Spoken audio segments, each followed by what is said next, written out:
वो सड़क के पार बेंच देख रहे हो? इधर ही आ जाओ, वहीं बैठकर बात करते हैं। उसने सड़क पार की तो हम भी उसके पीछे लपके कुछ देर बाद हम उसके साथ बैठे बातें कर रहे थे।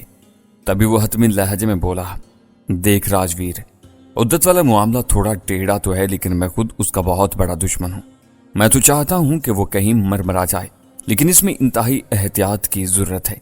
जरा सी भी भनक लग गई ना तो मैं समझो क्या यार, मुझे उस तक पहुंचा दो, तुम्हारा नाम नहीं आएगा, ये तो पक्का है। बाकी तुम्हारी डील जो भी है वो तो है ही। डील तो मुझे मिल गई है, इसलिए तेरे साथ बैठा हूं। उसने सुकून से कहा। तो मैंने पूछा, तो फिर क्या कहता है? हो जाएगा, बस तैयार रहना, उसने कहा और सोचते हुए खड़ा हो गया। फिर हमसे हाथ मिलाकर वापस मार्केट की तरफ चला गया। इस वक्त शाम ढलने वाली थी।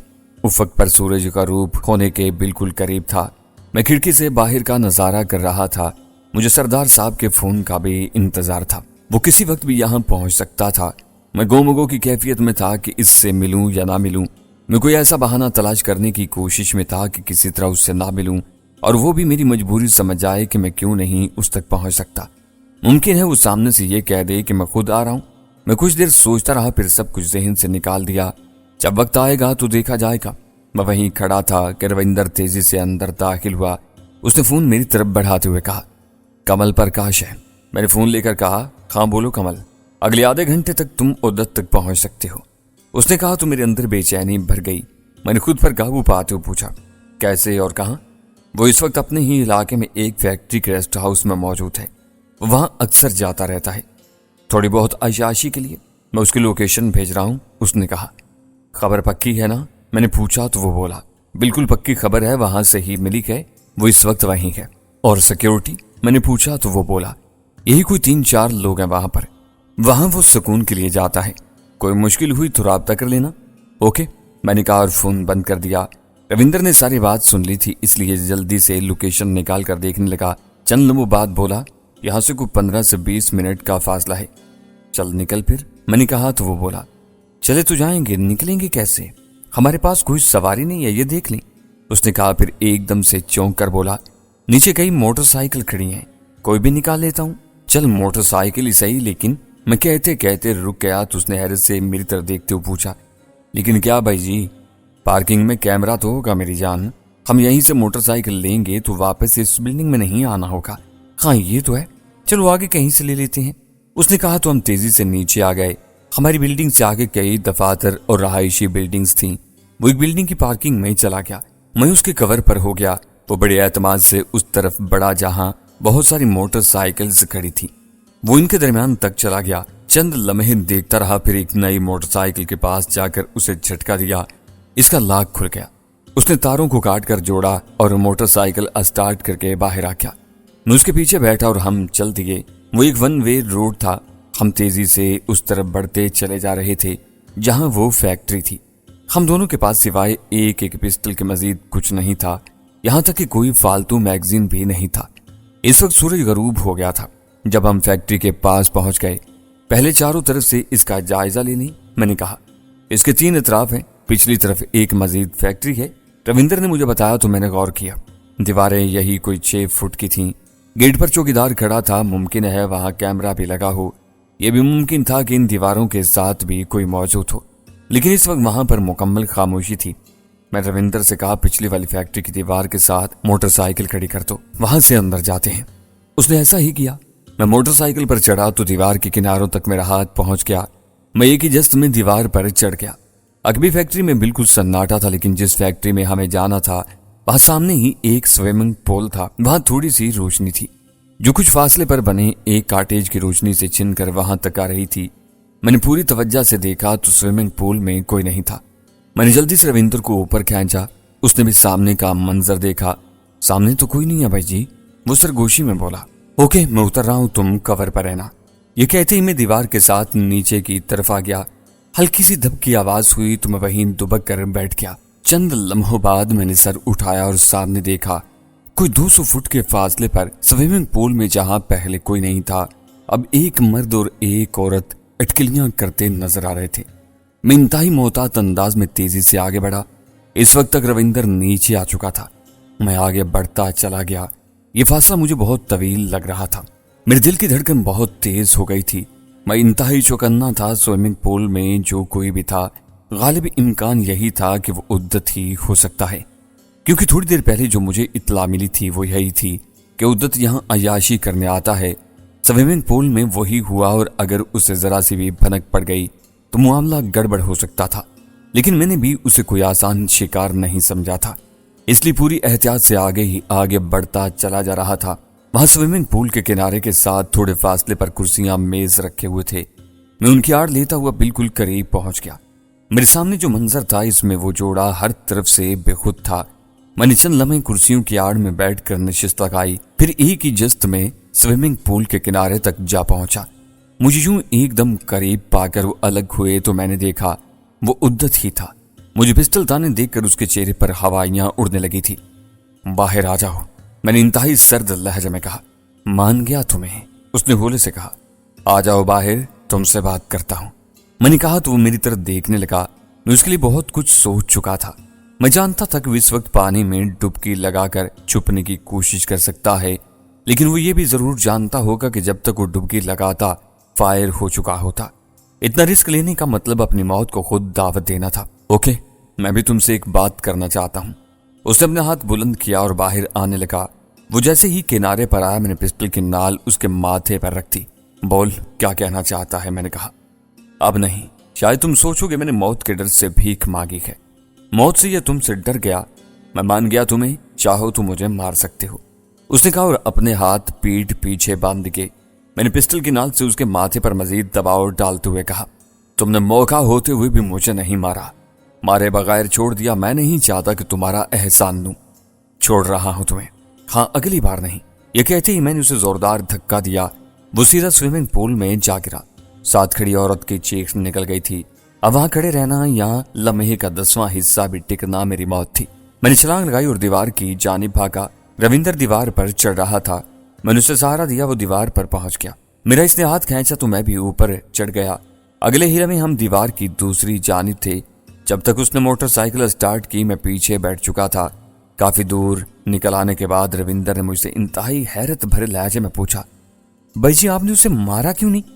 मैंने उसका एहसान लुटा दिया रविंदर, उसे बदला दे दिया, अब नहीं छोड़ूंगा, मैंने पुरस्कून लहजे में कहा। भाई जी लिखवा लो मुझसे, अब वह हाथ नहीं आएगा। ना आए ये अलग बात है, वो मुझे मार भी दे तो कोई दुख नहीं होगा। मैं दुश्मन का एहसान नहीं रखता, मैंने कहा तो वो खामोश हो गया। हम अभी रास्ते ही में थे कि सरदार का फोन आ गया। अरे कहाँ हो तुम? उसने तेज लहजे में पूछा। यही सड़कों पर मटर गश्त कर रहा हूँ, मैंने कहा। मैं पहुंच गया हूँ चंडीगढ़, अभी तुम्हें बुलाता हूँ, उसने कहा। ठीक है मैं पहुंच जाऊंगा, मैंने कहा और फोन बंद कर दिया। हमने मोटरसाइकिल एक वीरान सी बिल्डिंग में खड़ी की और पैदल चलते हुए वापस उसी बिल्डिंग के अपार्टमेंट में आ गए जहां हम ठहरे हुए थे। मुझे लगा रविंदर काफी नाराज लग रहा था, सो मैंने उससे बात नहीं की। कुछ देर बाद वो नीचे गया और खाना लेकर आ गया। हम खाना खा चुके तो उसने भी मुझसे बात नहीं की। तभी मैंने पूछा, नाराज हो? हाँ भाई जी बिल्कुल नाराज हूं, दुश्मन के साथ क्या एहसान करना।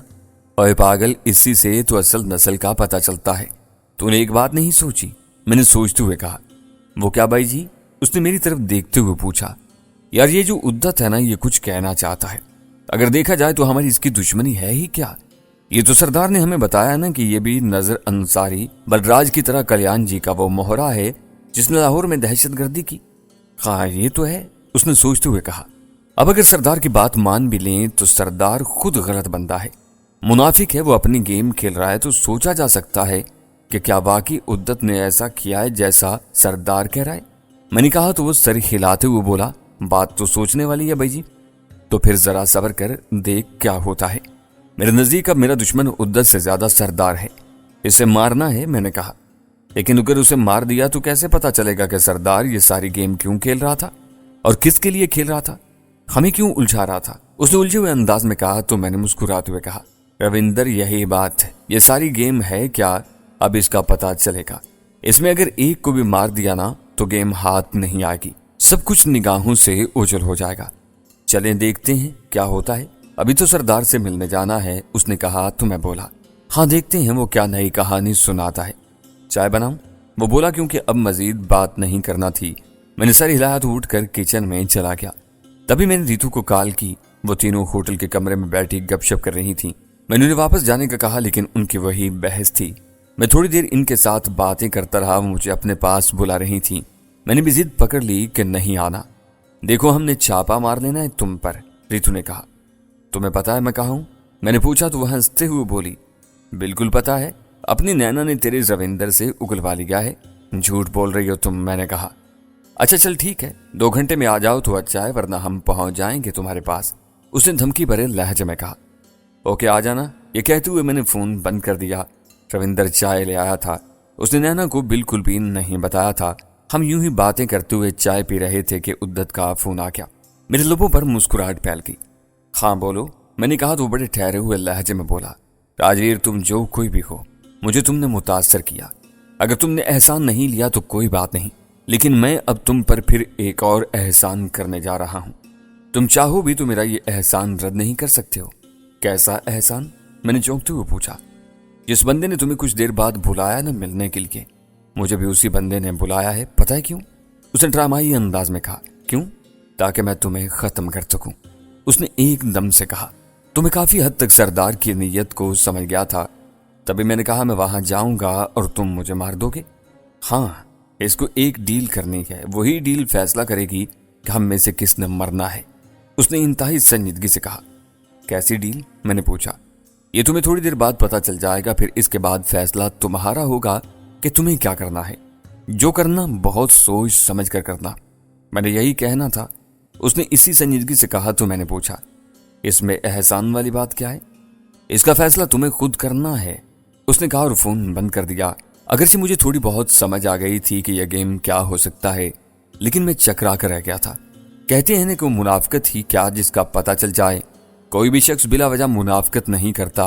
मुनाफिकत की बुनियाद में सिर्फ और सिर्फ हसद होता है। हासिद शख्स किसी न किसी ख्याल का सहारा लेता है और मुखालफत करता है। ऐसे ही लोग जमीन पर बोझ होते हैं। सरदार भी मुनाफिकत कर रहा था, लेकिन किस लिए? शायद इसी साजिश को मुझ पर बेनकाब करने के लिए उद्दत मुझ पर एहसान कर रहा था। वक्त आ गया था कि मैं इंतहाई मोहतात अंदाज से इन सारे हालात को देखूं। इस बार सरदार ने जो मुझे एड्रेस दिया था वो किसी नई जगह का था। इसने मुझे 1 घंटे के अंदर अंदर वहां पहुंचने के लिए कहा था। मैं रविंदर के साथ अपार्टमेंट से निकल खड़ा हुआ।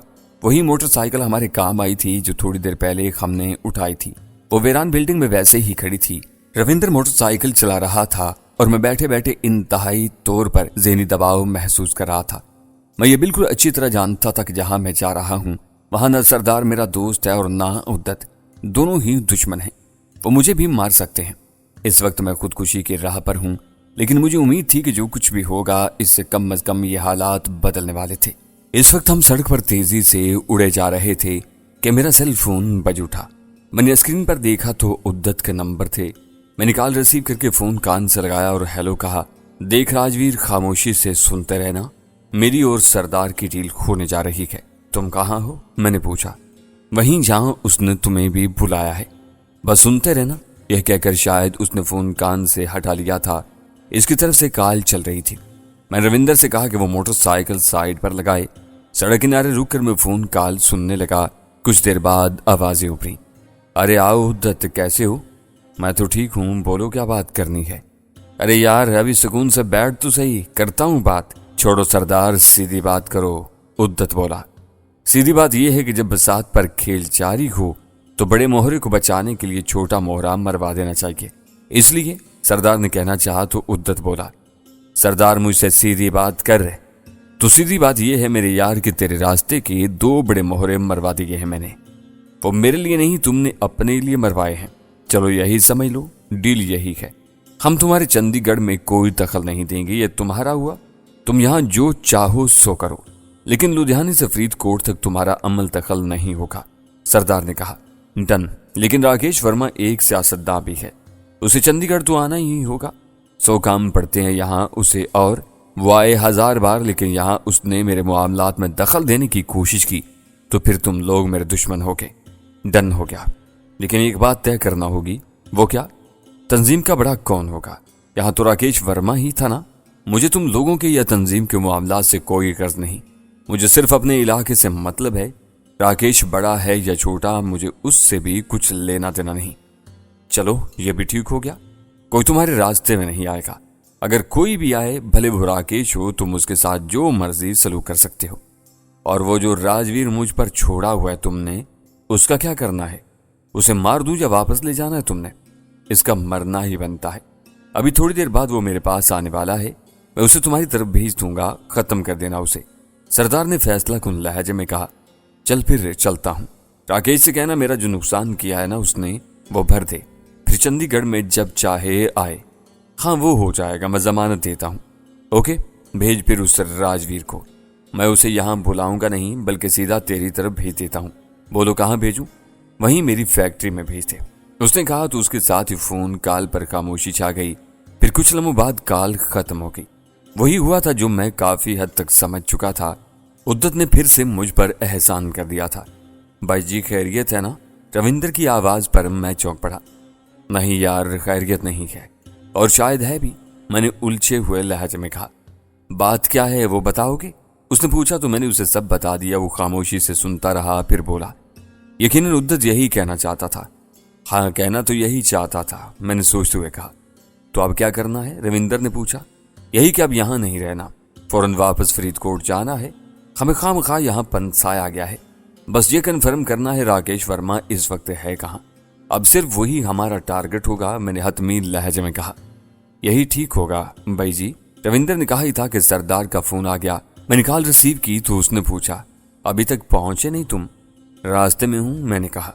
अच्छा, अगर मैं तुम्हें यह बता दूं कि इस वक्त उद्दत कहां है तो फौरन बताओ कहां है, मैंने कहा। बस 1 मिनट ठहरो, मैं उसकी लोकेशन भेज रहा हूं, पहले उसका काम करो, बाकी सब कुछ बाद में, उसने नफरत भरे लहजे में कहा। ओके, भेजो लोकेशन, मैंने कहा और कॉल बंद कर दी। मैंने लम्हा भर सोचा और फिर कमल प्रकाश को फोन कर दिया। हाँ भैया जी, बताओ क्या बात है? उसने खुमार आलूद लहजे में कहा। एक गाड़ी चाहिए, मिल जाएगी, लेकिन जितना पैसा दोगे वैसे मिलेगी, उसने साफ लफ्जों में कह दिया। जहां से मेरी बात हुई है ना, वहां से पैसा मांग लो, अभी मिल जाएगा, बस फौरन। मैंने कहना चाहा तो वो मेरी बात काट कर बोला, अभी बताता हूं। ये कहते उसने कॉल बंद कर दी। सरदार की तरफ से लोकेशन आ चुकी थी। अब मुझे फैसला करना था। इस वक्त मैं चंडीगढ़ से निकल रहा था जब मेरे दिल में बेख्तियार बिमला और रितु का ख्याल आया।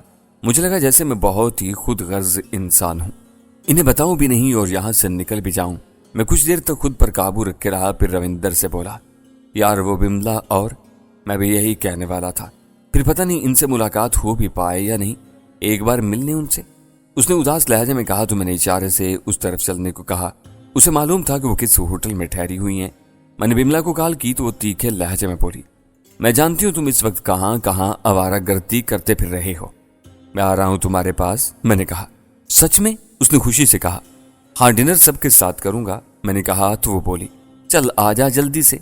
इसके साथ ही उसने फोन बंद कर दिया। तकरीबन आधे घंटे बाद हम उनके पास थे। डिनर के दौरान मैंने सब कुछ उन्हें बता दिया था। मतलब अब उद्दत तुम्हारा इंतजार कर रहा है, रितु ने संजीदगी से कहा। जाहिर है, इसके अलावा और अब क्या कर सकता है, मैंने कहा। तुम अब फरीदकोट वापस जा रहे हो? बिमला ने पूछा। हाँ, अब मेरा टारगेट सिर्फ और सिर्फ राकेश वर्मा होगा।